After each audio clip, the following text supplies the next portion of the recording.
sir. Hey Eric, how's it going? I am well. How are you? Good to see you again. You too.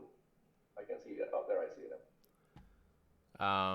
You survived the whatever you had. I survived. Yes. I mean, I'll likely never walk again, but I have survived.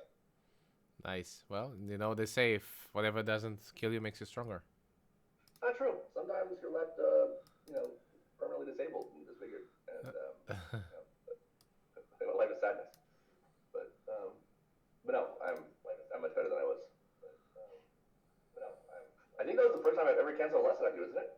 Yes. Yeah. Actually, I was talking to Mike, and he was surprised that it was the first time. You shouldn't be surprised. I never cancel anything. Yeah. So yeah, I don't remember when did I cancel a lesson. I also do it You canceled only at extreme. twice. I did what? Oh, actually, yeah, I canceled once. I remember that was when I was drunk for my birthday. Yep. And what else? That's it, right? Yeah, really important things like drunk on your birthday. Yeah. Yeah, which I was okay still teaching. Just I could have we could have postponed it a bit. So It would have been a good lesson. That would have been interesting. yeah, Yeah, exactly. I'm sure it would have been a good time. Um, so I changed my payments on my website. I'm just gonna show real quick. All right. You can show all the people watching. Yeah, so I have increased my rates. So now 45 minutes is $75. Then we have $100, 150, and 200. Okay. You're But still not charging enough, but it's fine. yeah, I should edit a few zeros, right? Honestly, yeah, you probably should. And then, but the processing kind of different. So you used to go to people used to go to Book Now, and you would select a time, and you pay it for right away. Now this is what? I know I've done this many times. Yeah. So this now I kind of changed it because apparently this app that I'm using, 10 to 8, for some reason they don't allow you to charge more than $100. They say that, oh well, maybe you have to get like a membership or something.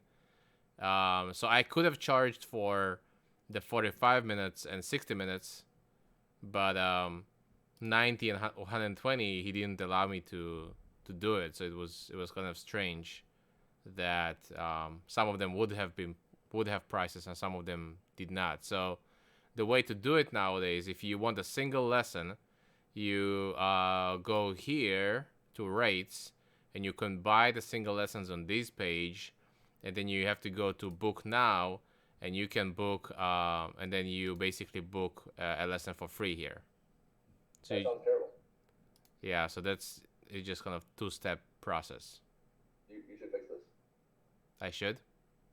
Yeah, why does it need to be this? Like, this is a bad idea.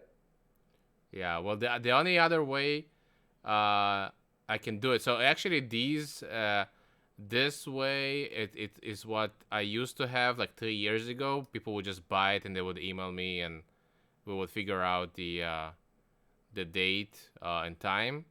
Then I went to the Book Now. The only way I can do it on Book Now, I can only do it for 60 minutes. Otherwise, I'll have to pay like $10 a month or something. So Well, for Jesus, yeah, pay $10 a month then.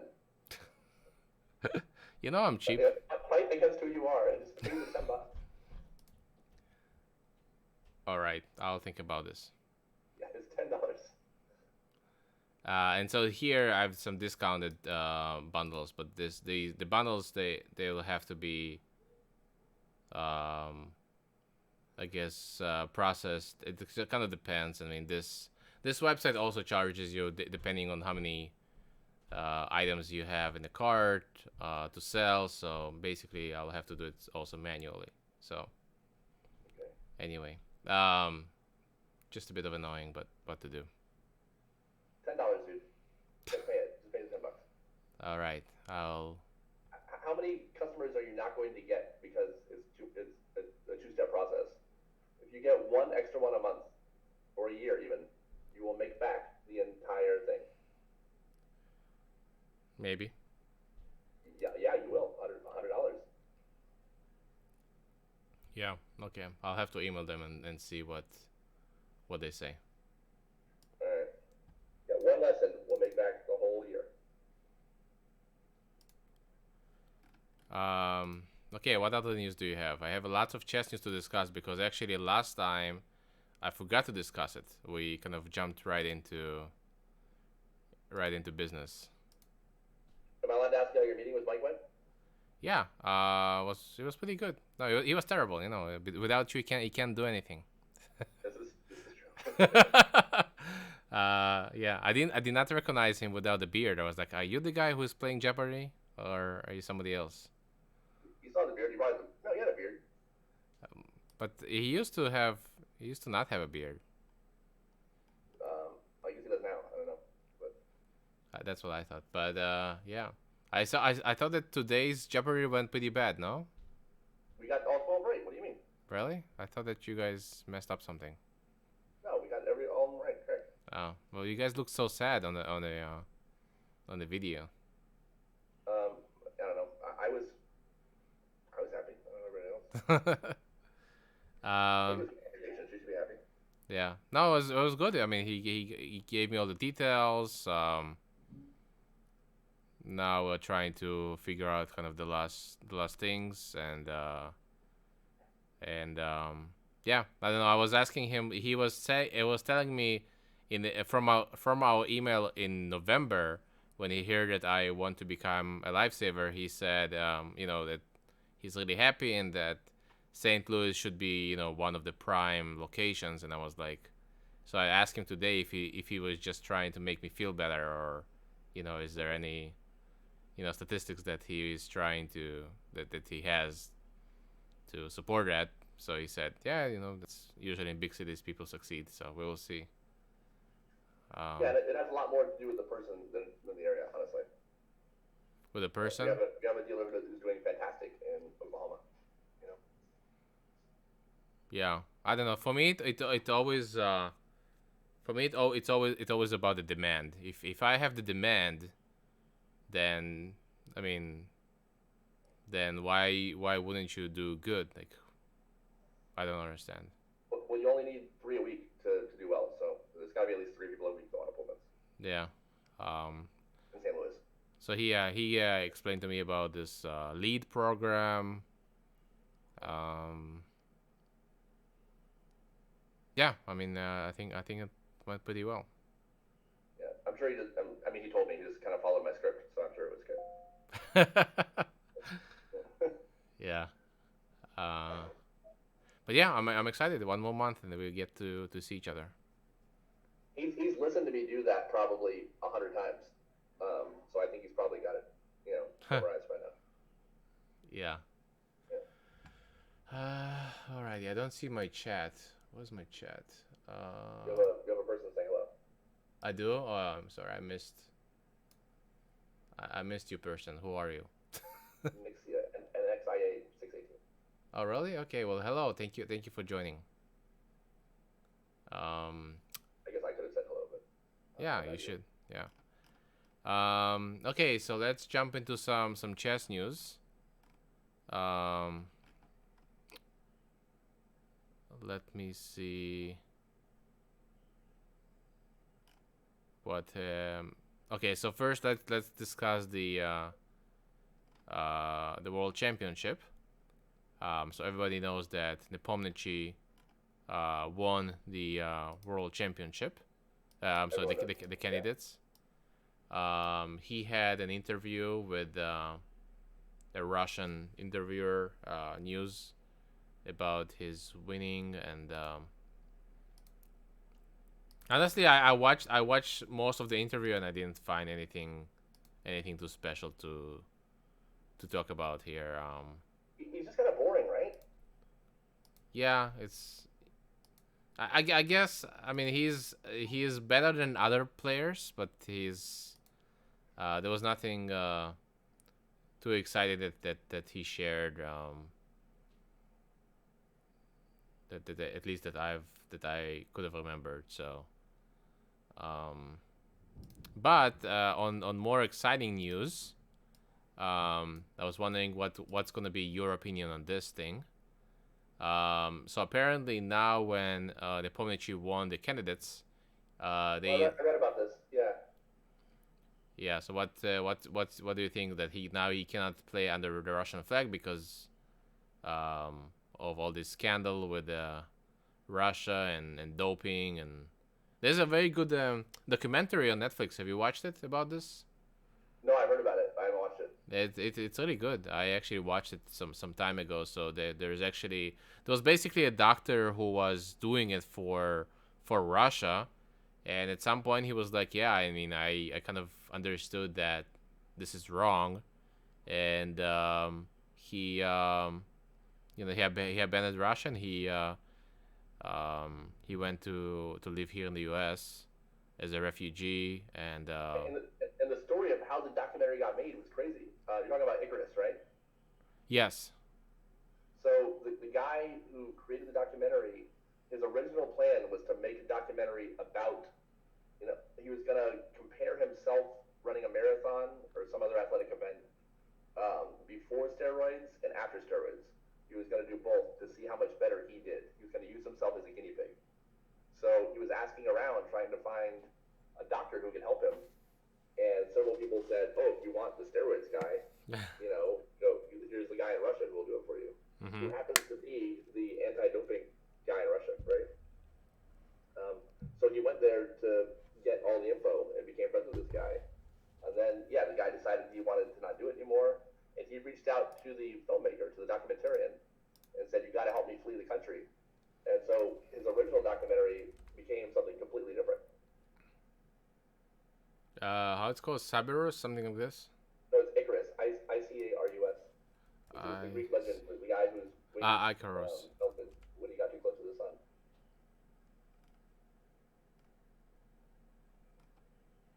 Yeah, Icarus probably documentary would get you there. I would do Icarus documentary. There it is. Yeah, I remember that he was testing with his drugs. But yeah, it started off as one thing and then it became something totally different. Was entirely. Oops, sorry.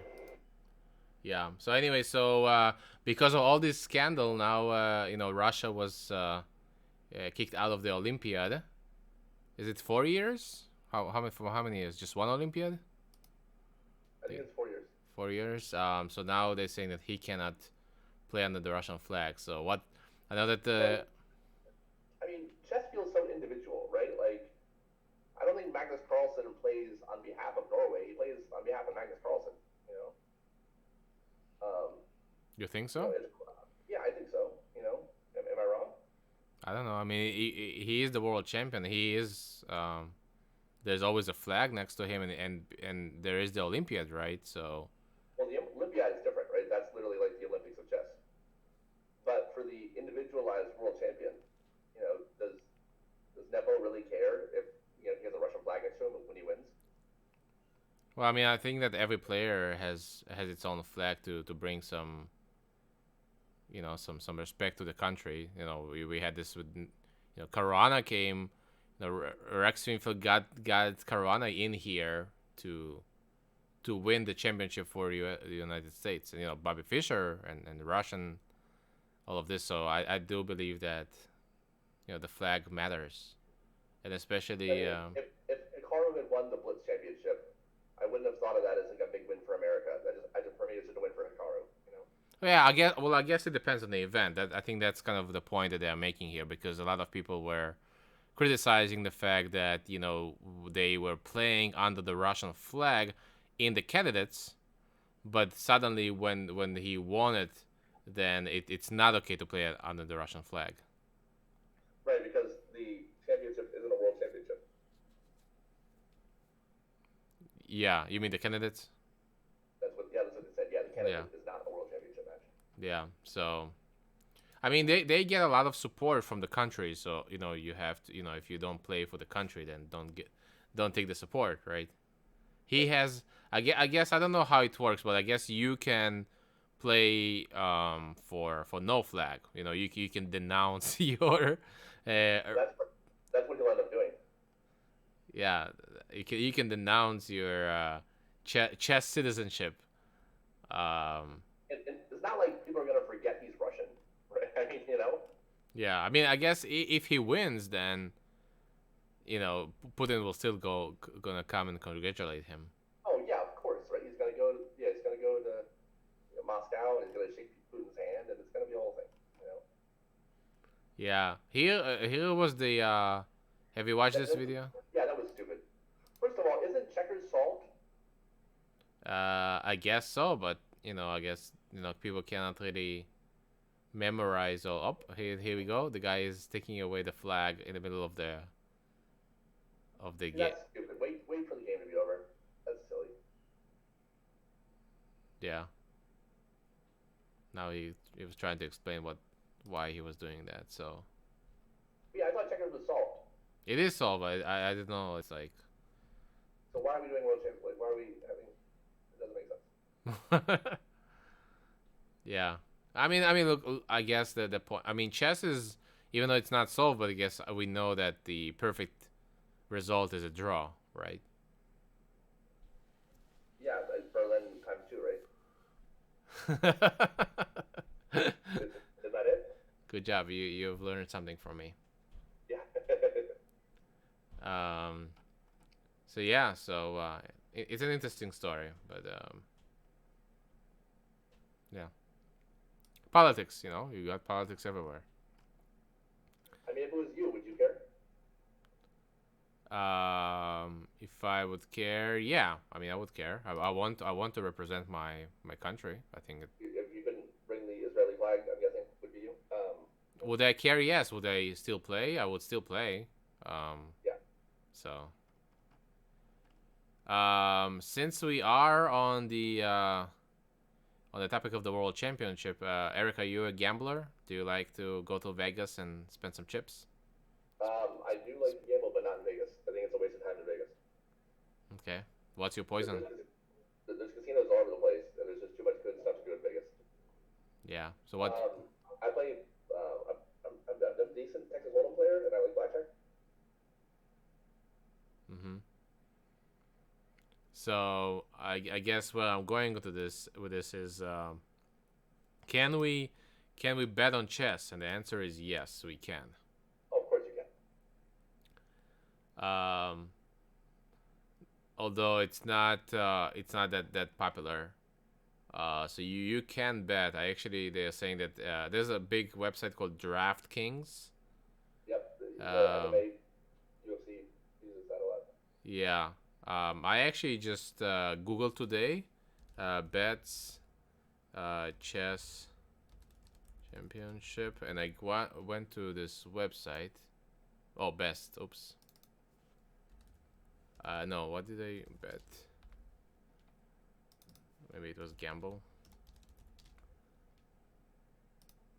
Gambit. Jesus. Gambit, go back. You had it. You tricked yourself. I know. Yeah. Sport. This website I went to. BWin. Okay. And you can bet on the Norway chess, and you can bet on the World Championship. So if I go to the World Championship, right now it's minus 350 for Magnus, plus 230 for Jan Nepomniachtchi. So basically, it means that if I'm putting $100 on Right. Jan Nepomniachtchi, and 230, and if you bet 350 on Carlson, you get 100 back.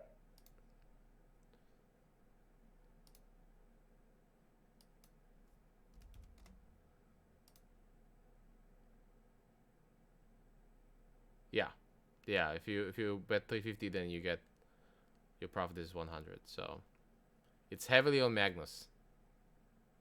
Yeah, it's a 3 to 5, 3.5 to 1 odds. So even though Jan Nepomniachtchi has a positive score against Magnus. It's a good bet. I would take that bet for Nepo. For Nepo? Yeah, 2-1 odds. I mean, I don't think he's that much of an underdog. Yeah. Who knows? Magnus Carlsen has never lost a world championship before. Everyone does eventually. Oh, even though Nepo also never lost a world championship before. Exactly. Anxia says, if only MVL did not mess up the drawn endgame. If not for that and other missed opportunities, he'll be challenging now. Yeah, MVL is definitely capable of getting into the world championship, but personally, I think he's not ready. That's my personal opinion. He was leading at the beginning of the second half of the tournament, but it's yeah. If many things would happen, it's really a tight match between all these players. So anything can cause changes in the results. Even a mood. Maybe he was sick. Maybe just a one move blunder, like you're saying. So. Will Magnus be on the top form, bro? No one is immune to from the lack of over the board tournaments. Yeah, well, I guess everybody has a lack of over the board tournaments. Yeah, so definitely has the same thing going on. So I mean. Yeah. Oh, speaking of being sick, I wanted to see how my brain was working when I was sick. So I played a chess game, and the result did not give me any answers about my mental state. It only made the question more confusing. Okay. So I wanted to show you this game that I did while I was sick, and Please. you can tell me based on the game whether I was doing well or not. Please. Or how well my brain was working. I'll pull it up for you. One of the things that I most remember from my childhood is that my parents kind of, I guess, forced me or not forced me to play in a chess tournament when I was sick. Now, there is a Russian medicine. It's not vodka?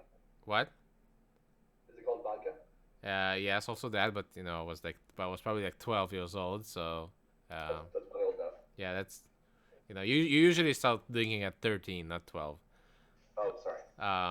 But there is one that they basically put dried mustard in your socks.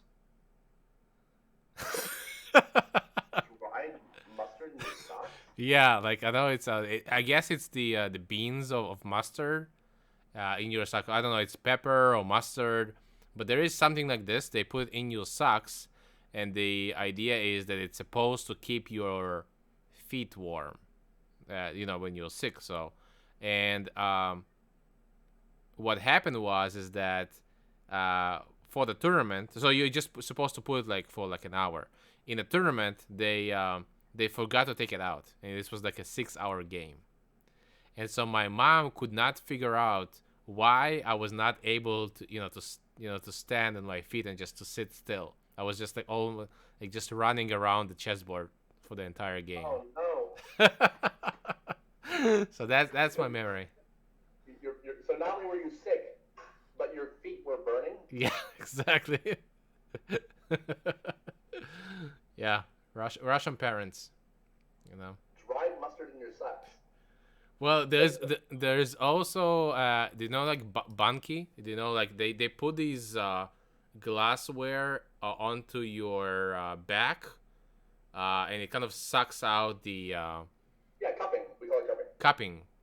Yeah. Do you guys have that torture as well? I mean, wasn't it like prohibited by Obama against torturing, cupping? I mean, it's common in athletes. You've done cupping, or you call it bunky, Yeah, we call them banki. and you've done it. Yeah, I mean they used to do it all the time when you got sick. They would put the fire, just by looking at them, like making a fire of putting the fire inside it. You have to put alcohol, right? Rub alcohol into it, and then. Yeah, I've never done it, but does it work for you? It works for my nightmares, just remembering all these things. But fair enough. So here,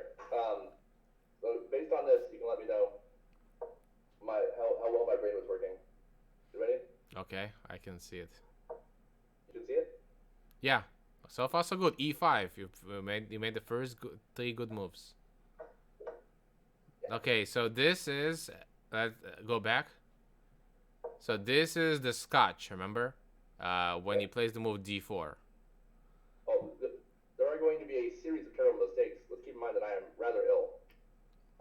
Well, let's just discuss your first mistake. So this move that you just played, knight takes D4. That's your first inaccuracy. You're not supposed to take the knight. Yeah. What do you do? What are you supposed to play instead? You have two moves to choose from. I'm guessing NF6. Yeah, knight f6 is what we have learned. He takes the knight. You take with the B pawn. Because once you take with your knight, really his queen is very strong on the D4 square.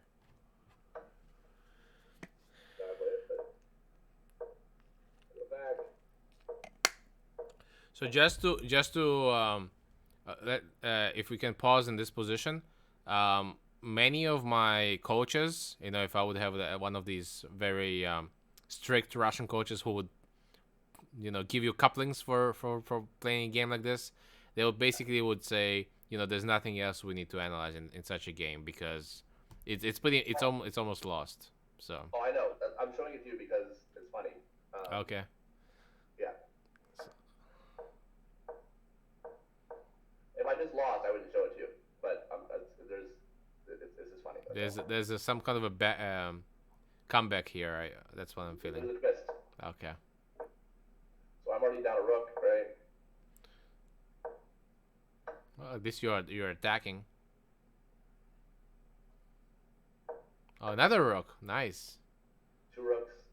Oh, knight f3. This could be an amazing game actually now. Okay, that looks good. Aren't you winning now? That's a win. Wow. What a swindle. But yeah, so after that I was like, well, I was supposed to try and figure out how my brain was working, and I still don't know. Because I clearly played like garbage, but then I found this crazy checkmate at the end. So, yeah. So you should say this was all calculated before. Like this was a sacrifice that you were intending to do. Yeah, it was all planned. Yeah. So since we have covered we started to cover the Marshall's Gambit last time. Did you have any games with the Spanish? I haven't played anything. I've been sick. Okay. I played that one game And that's it? one more, but yeah. I saw that, I was like, oh, I'm clearly not doing well. I just gave two rooks up and 4 moves, whatever. So in the end, I did pull off, which is surprising. Okay. It's weird how I missed the obvious stuff and then found that crazy knight move, It wasn't crazy. You were just kind of looking for chances and you found it.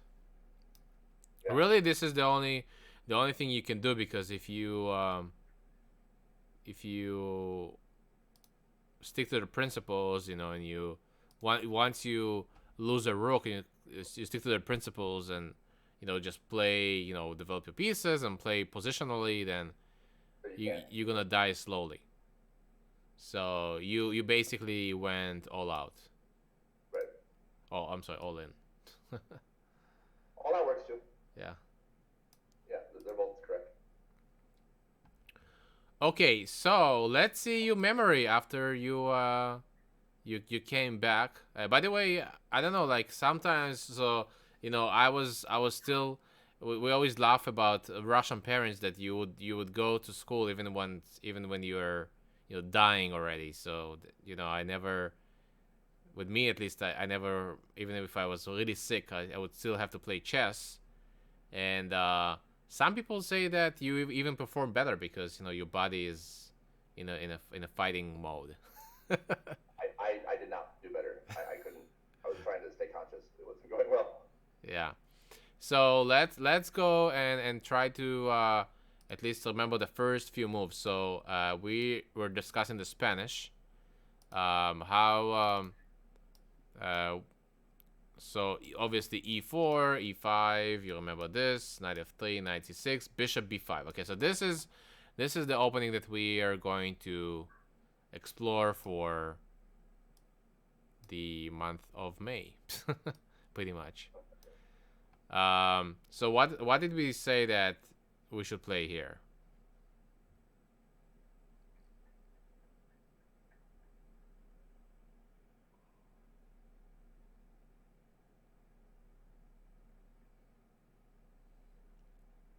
Now we focused a lot on what happens if he takes this pawn, if you kind of recall, right? Yeah.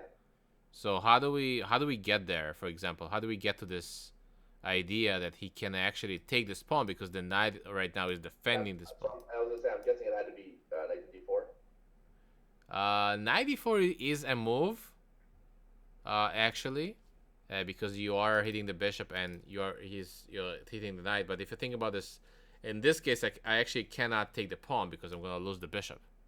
Right. There is such a move though, because it takes, but I don't really like this position for black. It's double pawns and we give him too much time. So what else? What else did we? Any other move comes into mind?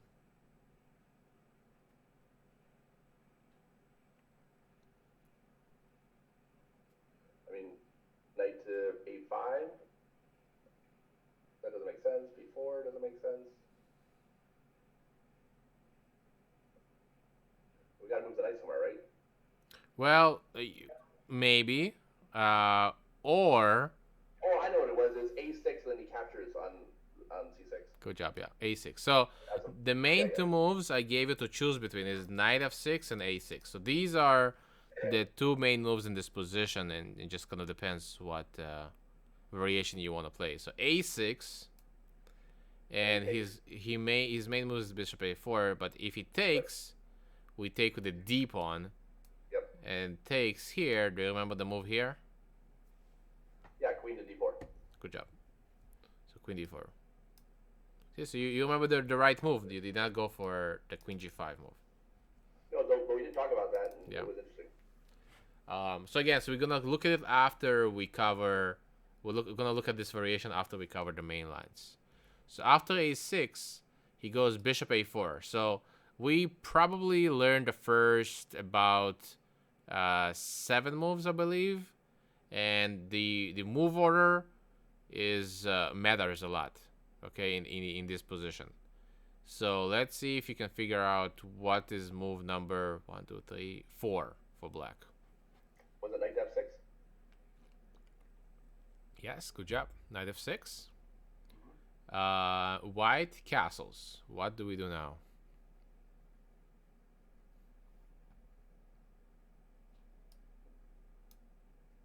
Bishop to e7. You are correct.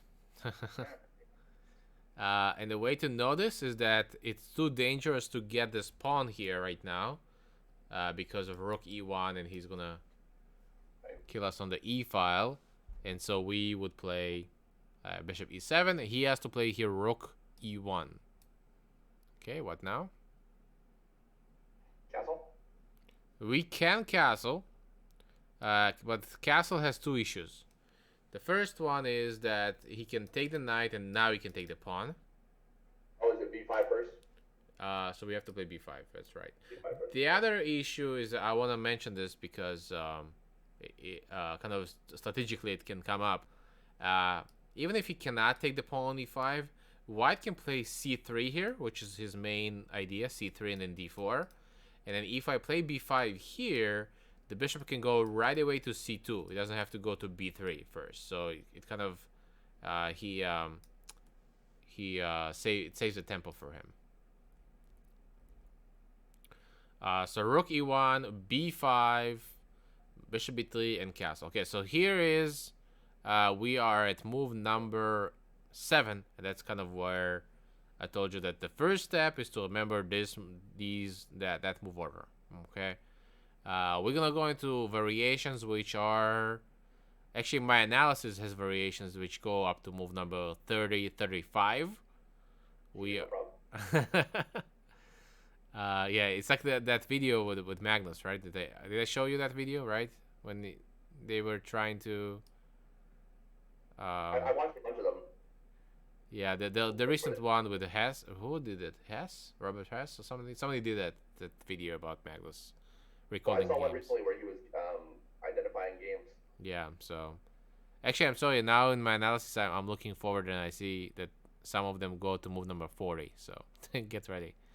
Uh, but no, Yeah, there was a video with David Howell showing him board position. Howell. Yes, Howell. That's right.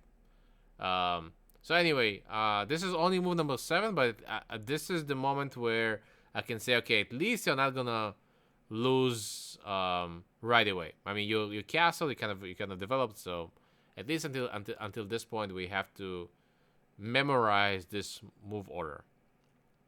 Okay, so white plays the move c3, and the main plan is to play the move d4. Okay, so pretty self-explanatory. I showed you the main line that has been played for many years, which was d6, h3, knight a5, here, and white pushes the pawn, which is called the Spanish torture. So we don't want to go into this. It's too much torture for us. So therefore, we select to play a more aggressive move after the move c3, and that is the move d5. This is what we call the Marshal's Gambit. We gambit, we sack a pawn, and I think Marshall also has some other gambits, like in the King's Gambit that there is a variation we learn after his name, but that is a very interesting variation.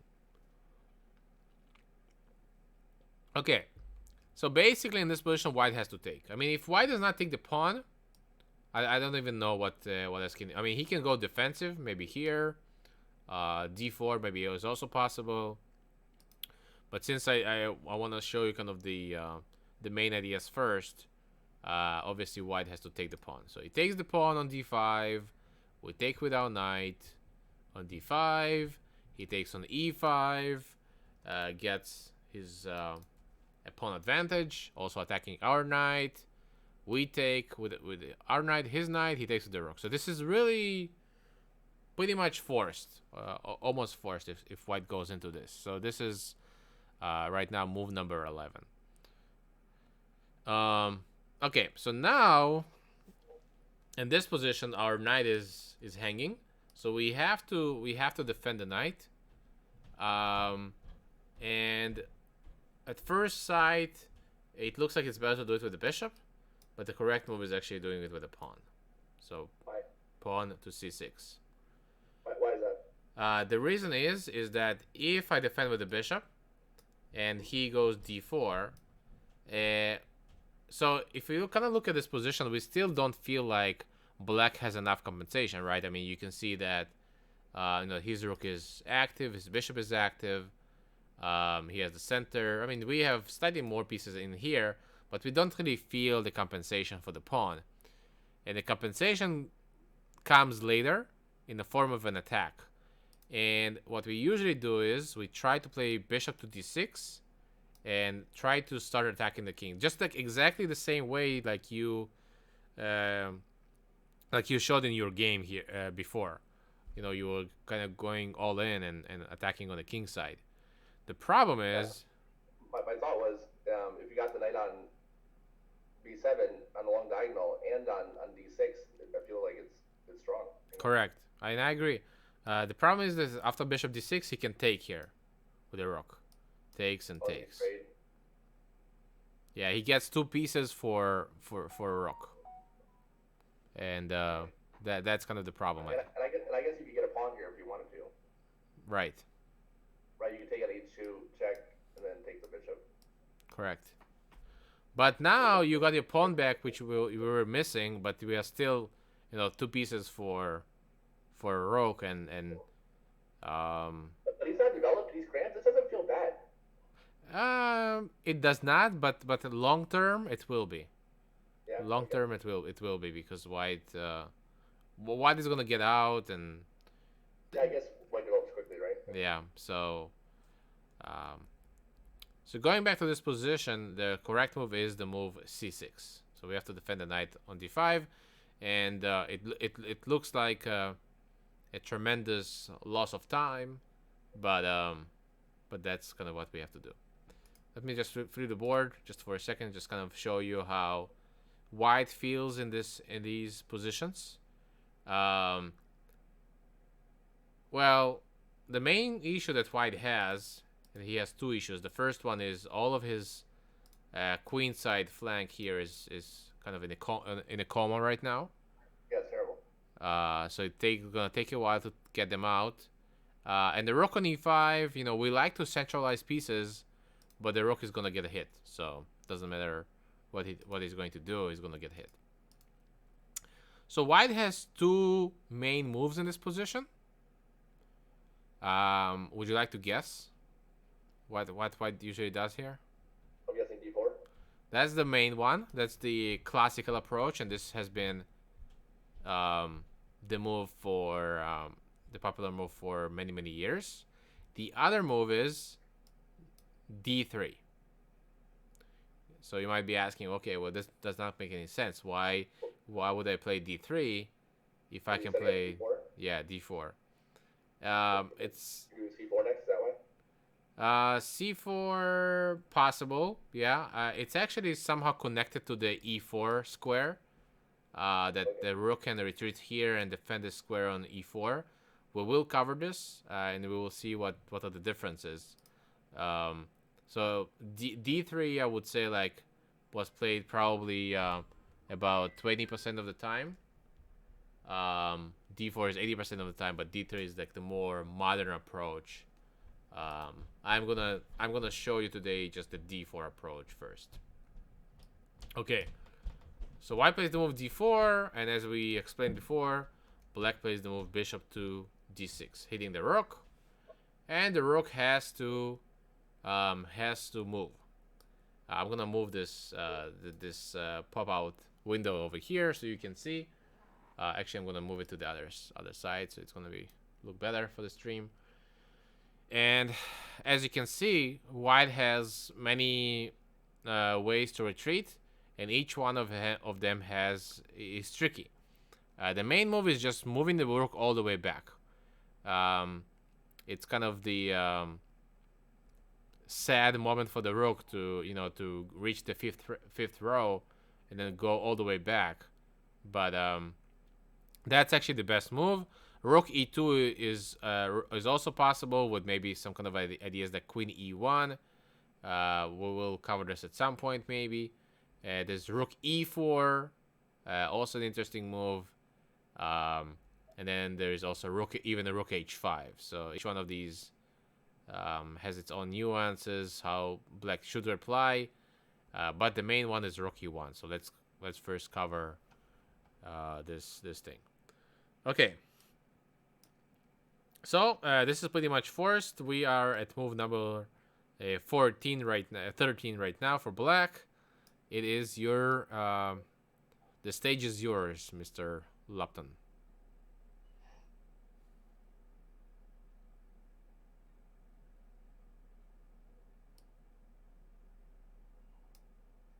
I'm thinking either knight to f4 or queen to h4. Okay. What does the heart tell you? What does the gut tell you? Queen to h4. Queen to h4 is correct. Knight f4, we're getting closer to his king, but again, piece exchanges are not so good right now, so... Yeah, then you end up with a fork. And, yeah. So queen to h4 is right. Attacking this pawn on h2. Okay, so how does white defend? I'm guessing h3. Right, so he has two defenses. He can either play h3 or g3. So which one would you choose here? Let's if you were white. I do h3. h3, right? I mean, it makes more sense because we usually pick this move h3 over g3 because it creates less weaknesses, and also we know about this luft for the king. So h3 makes much more sense. However, h3 actually loses the game. And that's the first trap one of the first traps that you're going to use in your games, and punish your opponents. So black. It looks similar to the game I just showed you. You know, Yeah, I agree. right? Yeah. Because I'm guessing you capture on h3 with the bishop. That's correct. Bishop takes h3. He has to take, otherwise if he doesn't take, then we going to destroy him anyway. So he takes, and now Take the pawn. correct. So take the pawn with a queen, and now I'm going to play bishop takes d5. So I'm gonna at least try to get some of your pieces.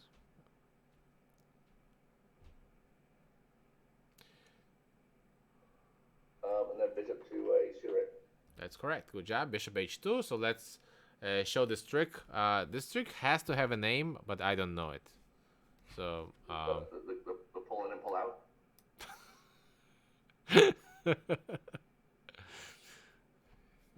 Yeah, this is PG 18. Don't forget. But yeah, we can the pull in, pull out, the pull out, put in, pull out. Okay, so you're right. So bishop h2 check, king h1, and how do we mate him?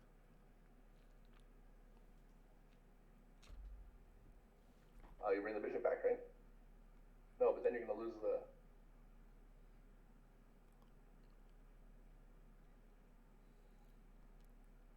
I had a knight when I was doing this. Made all the chains, right?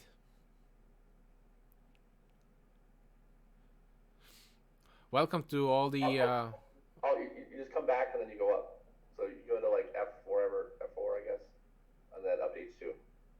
Okay, so. But no, you're gonna go to F3, F1. Right. So yeah, you have to be precise. Yeah. And I would like to welcome all the 900 new viewers that we just have. All those very real people that are watching it.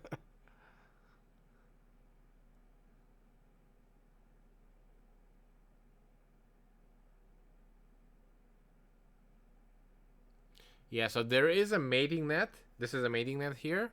And black has mate in 1, 2, 3 moves. Oh, it's 3 moves. Okay.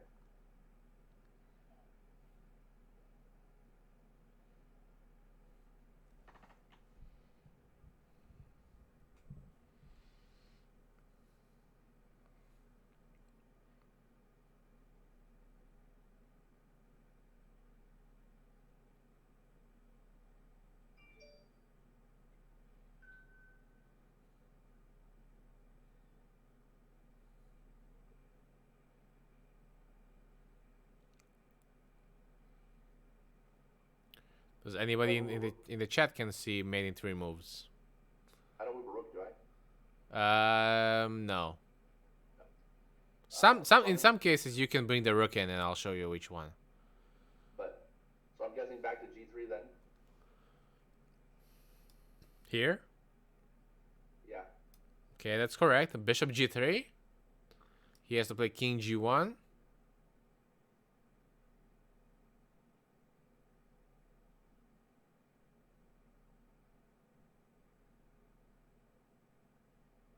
Then h2.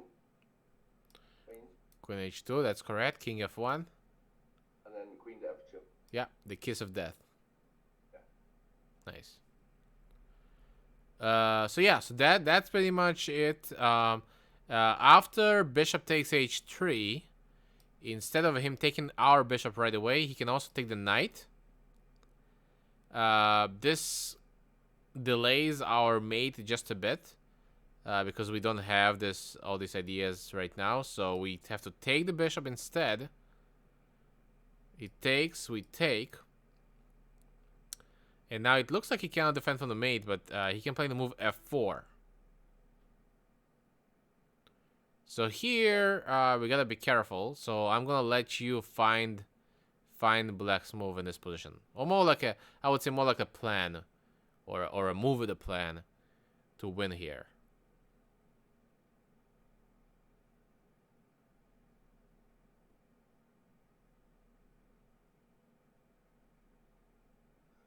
I mean, I thought you start with g3. You can. I guess you can. Queen G3, and let's do King F1.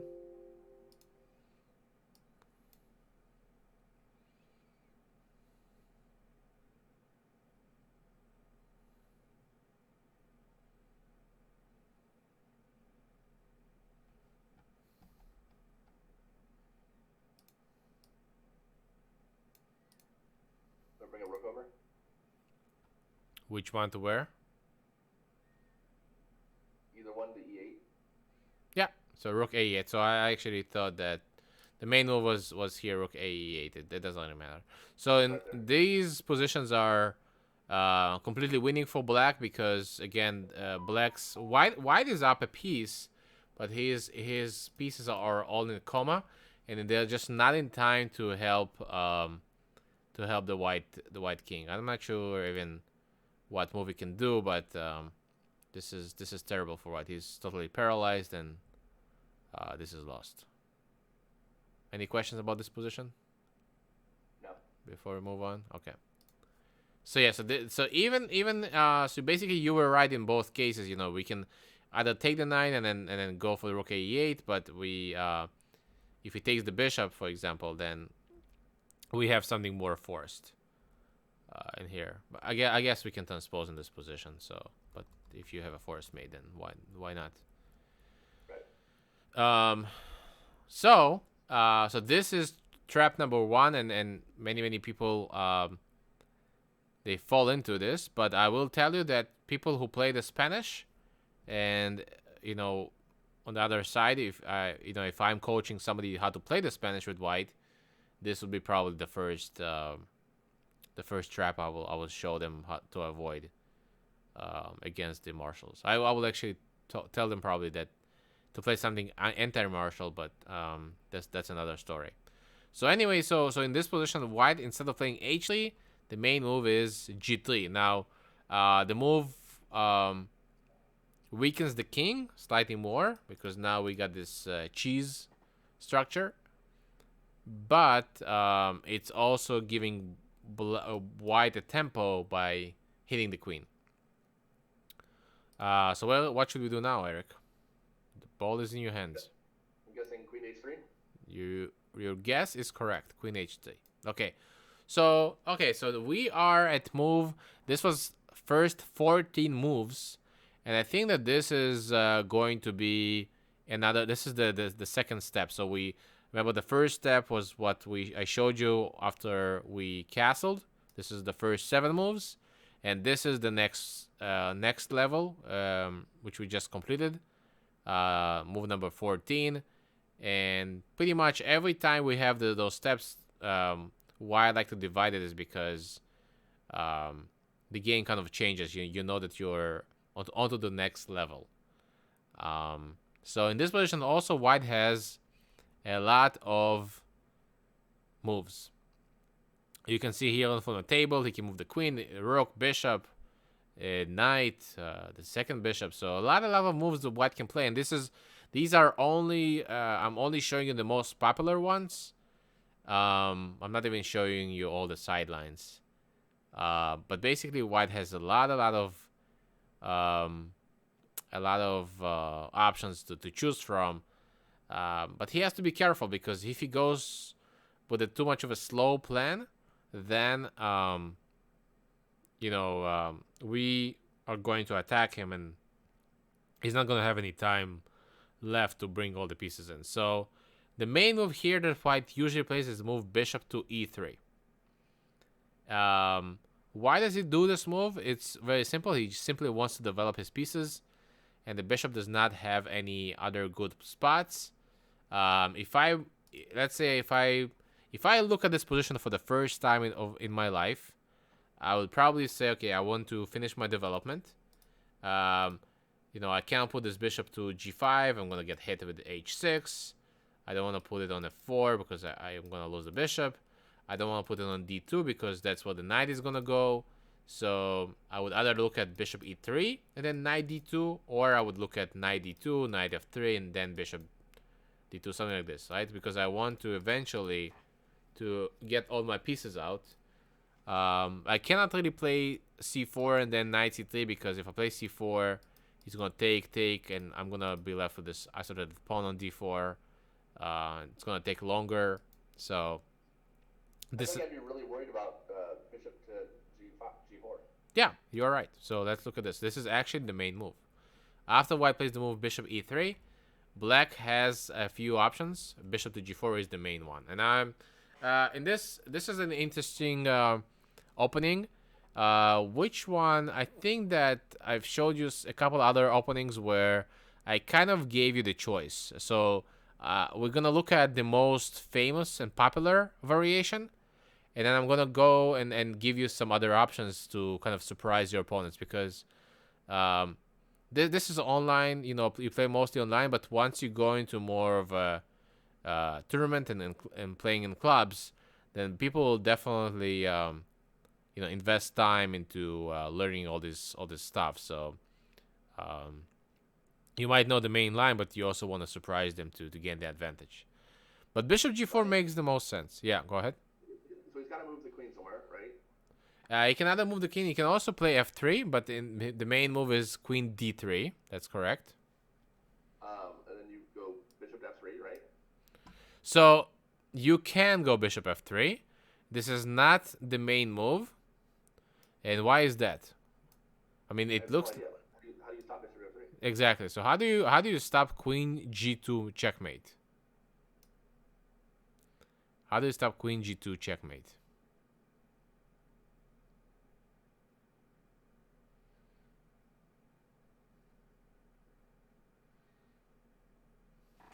You resign first? That's one way. You can also yell bomb or something like this, and then playing it. Queen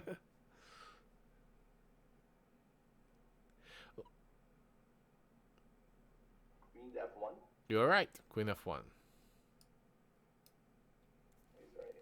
That's the reason why white played queen d3, and this is, by the way, the reason I think white does not play knight d2 first, because if I go bishop g4 and he goes, maybe not, maybe I'm confusing something. I thought that the queen has to go, but here actually the knight covers this square. Never. Yeah, knight to f3. But anyway, yes, you're right. Queen to f1 is the move in this case. So any move besides queen to d3 is lost. Yeah. I mean, if they go to d2 or anywhere else.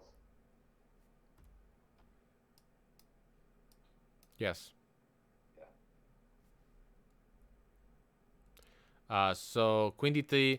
So this variation is not as good for black, because obviously I'm not intending to exchange queens. But so black has to move the queen back. The most famous move is queen h5, and now white is gonna play knight to d2.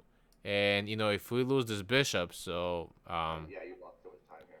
Yeah, and if I go back, then he has f3. So basically, this is the reason why we don't do it in this move order. But your thought process is good, right? So up to this move, we are at the main line. Right. So now, here the main line goes this way: rook a to e8, makes sense. Yep. Knight d2 makes sense. And now rook e6. Well, black is basically trying to double up the rooks. Yeah. White plays a4 because if he wants to get the other rook into the game, he can't do much over here anymore, and obviously he cannot double up the rooks on this file. So he's trying to open up a new flank. So he's trying to open up the a file, and then maybe attack us from the side. So he plays a4, and here I don't remember why, but for some reason the main move is not rook f e8, but the main move is queen h5. Oh, I think I remember why. If we play here, I believe he can take and take the knight and take this pawn. So black has to play here queen h5 to defend the knight, and I believe that if he takes the knight now, we can grab it with the queen. So anyway, so the main line is here, queen h5 takes, and this position is unclear. But I will show you just the statistics, so we can kind of finish the. Honestly, if he takes it with the bishop, you get your queen on d5, then bishop h3, and now queen to f1 doesn't work. We're right, but then he also has f3. But he f3, yeah. Let's say I play rook a6 here and then f3. So it's tricky. It's tricky. I mean, on the other hand, f3 kind of weakens his position. Now the whole point of black, even in this position, if I play rook f e8, is that we are still a pawn down, but you know the grip is so good. You know he cannot move anything here. His knight is stuck. His king is kind of weakened here. Maybe I can play h4, h5, h5, h4. So it's still tricky. We have two bishops. So there are moments when we have enough compensation, and there are moments that we don't have enough compensation. I would think that in most cases white would not voluntarily take the knight on d5. That would be my guess, unless he gets something.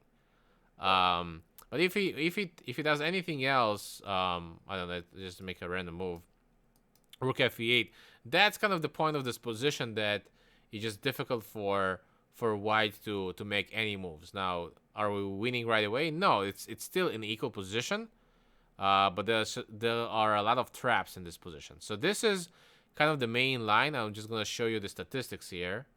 What did the database show? I wonder how many. Actually, let me go to this moment after a4. Let's see how many games he's gonna find. 61 so far. Scanning. Let's look at this position.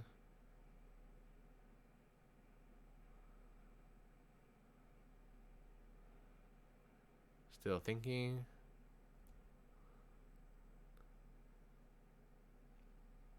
I'm surprised only 61 games. Maybe I think I have some lag in my database. But this is kind of the main line, and if you want to play it this way, that's fine. But remember that it is the main line. So the opponent is gonna be prepared for this.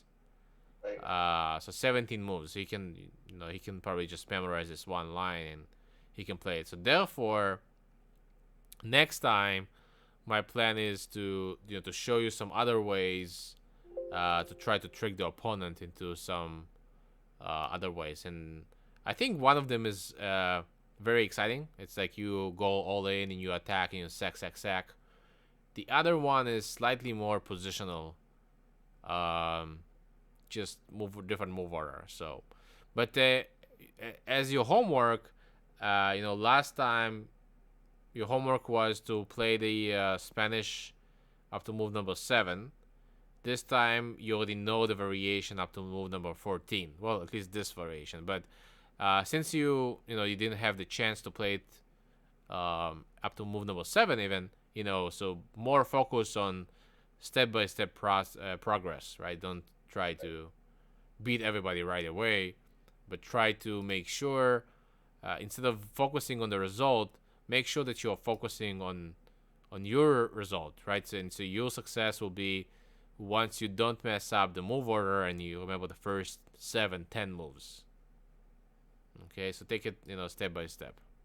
Fair enough. Okay, so I sent you a link to who to rate this time. Oh, thank you. So let me go to. Thank you guys for joining us today. This is Vitaly and Eric. How do you usually say on your channel, powerfulchess.com? This is a website? Yeah, go to powerfulchess.com. It's a website. Yeah. Okay, channel. I wonder if Facebook doesn't have that thing, right? That you can rate somebody. That'd be cool. They should do it. Rate channel.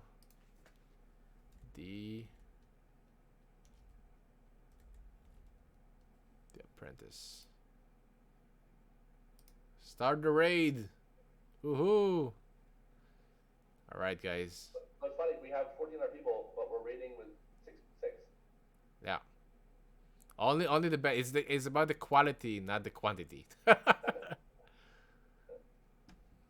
guys. Thanks for joining. Don't forget to subscribe, like, and all of this stuff.